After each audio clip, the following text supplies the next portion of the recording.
Hello wadau wetu wa KingoFarm. Kwa kipindi hiki cha mvua kumekuwa na changamoto kubwa sana ya mafua kwa sababu ya widi pamoja na mabanda tumekuwa tukiyafunika sana. Mabanda mengi yamekuwa yakifunikwa, hewa inakuwa hakuna hewa ya kutosha. Na banda linapokosa hewa ya kutosha, lazima kuku wapate mafua. Ndio maana ukiangalia kwa kipindi hiki, kuku wengi sana wanapata mafua. Usipokuwa makini, ugonjwa ambao unakusumbua sana pia unakuwa ni mafua. Lakini vile vile kuna ugonjwa mwingine ambao unasumbua sana kipindi hiki cha mvua, ni kipindupindu pamoja na typhoid.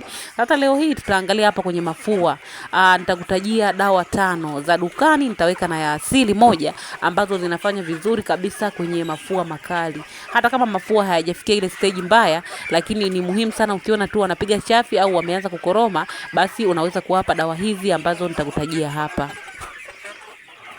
Sisi KingoFarm haya yote huwa tunayaelekeza kwenye kundi letu la mafunzo ya ufugaji, ambalo hili kundi ada yake huwa ni 8,000. Ukilipa 8,000 tunakuunga kwenye hili kundi, na hiyo ni ada ya miezi miwili. Kwenye hili kundi utapata elimu ile ya uleaji wa vifaranga, lakini vile vile kama una maswali utaweza kuuliza na utajibiwa. Pia kama unahitaji ushauri wowote unaohusiana na ufugaji, ukiwa umejiunga na hili kundi, basi ukiusema kuwa unahitaji ushauri fulani, utapewa ushauri vizuri kabisa unaohusiana na ufugaji wa kuku, kama ni sehemu gani wapate vifaranga bora au wafuge vipi. Maswali yote utakayoyauliza tutakujibu yanayohusiana na ushauri. Pia kwenye hili kundi huwa tunaelekeza changamoto ambazo zinakuwa za msimu fulani. Kama msimu huu, changamoto ni kama hizo ambazo nimekuambia, kuna mafua, kuna typhoid, kuna kipindupindu. Mafua sababu yake kuu ni upepo mkali, baridi, lakini vile vile ni hali ya mabanda. Tumekuwa tukiyafunga sana kwa sababu ya kuogopa labda mvua itaingia, tunahofia mvua itaingia, tumekuwa tukiyaziba. Tukiyaziba vile wanakuwa wanakosa hewa. Ukija kwa upande wa typhoid pamoja na kipindupindu, kuku wengi ambao sasa wanaotoka nje wanakutana na maji machafu, maji ambayo yanakuwa yametoka sehemu fulani au yametuama kwa muda fulani kwa sababu ya hii hali ya mvua. Na sehemu ambayo ina maji ndio sehemu ambazo bakteria pamoja na virusi na fungus wanapenda kukaa maeneo hayo. Kwa hiyo moja kwa moja utawakuta kuku wako wana magonjwa kama hayo ambayo yanakuwa yameambatana na miharu, kusinzia na kadhalika. Kwa hiyo hayo yote huwa tunakabiliana nayo kwa kutumia mimea mbalimbali ya asili. Tunatumia vitu mbalimbali kukinga, kutibu. Hivyo vyote tunavifanya sana katika msimu huu wa mvua. Tumekuwa ni watu ambao tukitumia sana hivi vitu vya asili kwa sababu ya kupambana na magonjwa kama haya. Na usipokuwa makini, basi utapoteza kuku wengi sana msimu huu wa mvua kwa sababu ya magonjwa mbalimbali. Hata wale kuku ambao wanakaa tu bandani, wakati mwingine anaweza kaingia mvua. Sasa ikiwa ile ya upepo, inaweza kaingia mvua kidogo ikatengeneza unyevu na kuku akaweza kushambuliwa na magonjwa hayo. Pia tuna vitabu ambavyo vina hizi kinga za asili pamoja na tiba za asili ambazo unatakiwa uwape kuku wako mara kwa mara, sasa kipindi hiki cha mvua ambacho kinakuwa kina changamoto nyingi sana za magonjwa. Kile kitabu kina tiba za magonjwa ambayo mengine yana dawa za dukani, mengine hayana dawa za dukani kama ya magonjwa ya virusi. Lakini pia kwenye hiki kitabu kuna vitamini za asili, pia kuna kinga za asili. Hiki kitabu kinaitwa kitabu cha tiba za asili za kuku. Pia tuna kitabu cha ufugaji bora wa kuku wa kienyeji. Lakini vile vile tuna kitabu cha ufugaji wa broiler, tuna kitabu cha safari ya ufugaji ambacho kinaisha safari ya ufugaji, kina ule muongozo mzima wa kumlea chotara na layers. Hata kwa kienyeji pia huu muongozo huwa unafaa. Na kitabu kingine ni kitabu cha muongozo maalum wa ufugaji kwa kutumia tiba za asili. Hiki cha muongozo maalum chenyewe kinakupa booster na kinga za asili za kuwapa kila siku pamoja na ratiba. Kama Jumatatu wape kitu fulani, Jumanne, Jumatano na kuendelea mpaka mwezi mzima. Kila siku unawapa kitu gani kwenye maji yao ili uweze kuwakinga, lakini vile vile uweze kuwa boost kuku wako. Kama ni wakutaga watage mayai mengi, kama ni wakukua basi waweze kukua kwa haraka.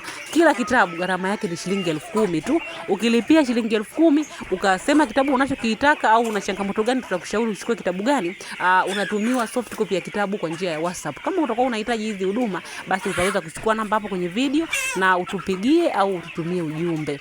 Sasa nikutajie hizo dawa ambazo nimesema leo nitakutajia dawa kama 5 ambazo zinafanya vizuri kwenye mafua makali.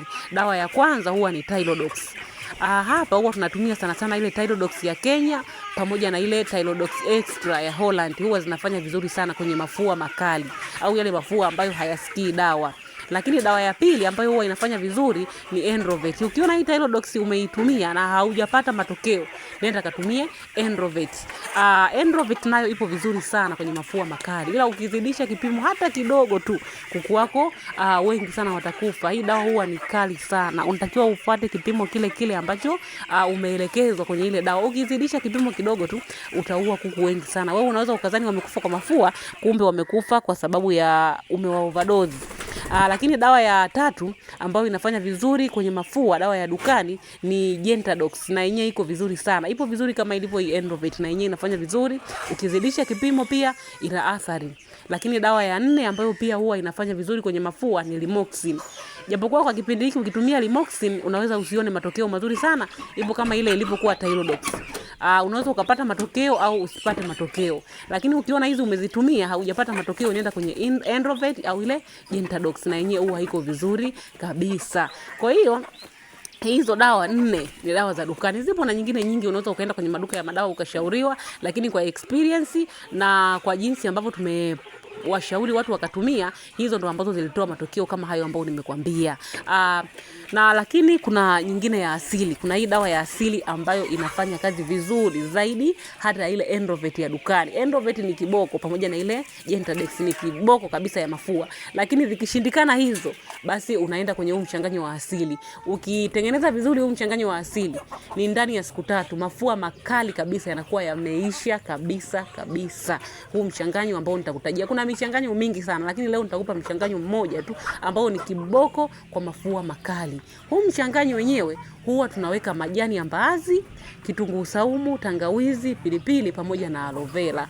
Ukiweka huu mchanganyo kwa kuku wako ndani ya siku 3, utasahau kabisa habari za mafua. Lakini kitu kingine cha msingi kabisa, unapokuwa unawapa hizi dawa, hakikisha vile vitu ambavyo vinasababisha mafua kwa kuku wako umevibadilisha au umevirekebisha kwanza, vile vitu vyote ambavyo ni sababu au ambavyo vimesababisha mafua hayo.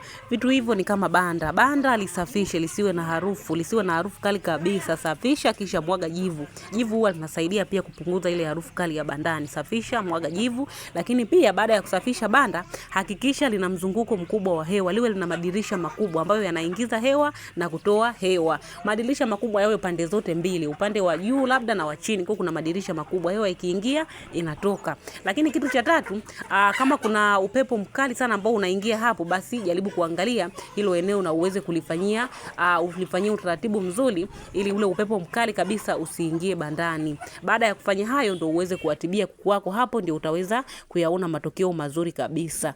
Kama unahitaji michanganyo mingine mingi ya mafua, labda hapo ulipo hapana majani ya mbaazi, basi kuna mbadala wake.